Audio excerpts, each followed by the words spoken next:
what you want to hear. It's more what you want to see for the betterment of like, okay, basketball is a team sport.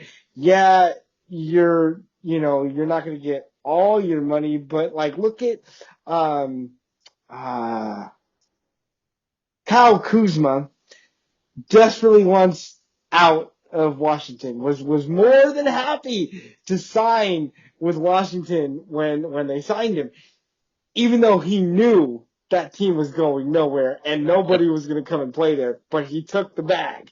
And now he wants to get out of there, but it's not exactly, pennies and nickels.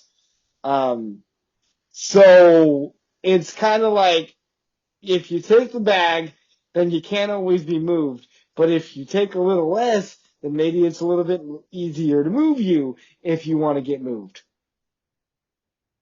Oh! Oh! Breaking news! Yeah, Breaking news, Duval. Did you see that? I did. Yeah, that's why. Oh, did you want to say it? You can, cause I am still. Who did they trade the Spur? So De'Aaron Fox is now a Spur. Yeah.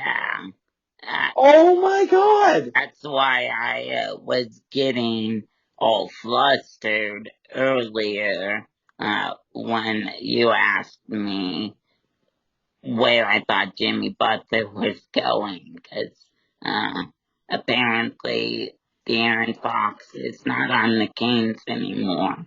'Cause Who did they get? Who did the Kings get? I'm still trying to find that all out. Let's see here. Let's see if I can do this. Hold on.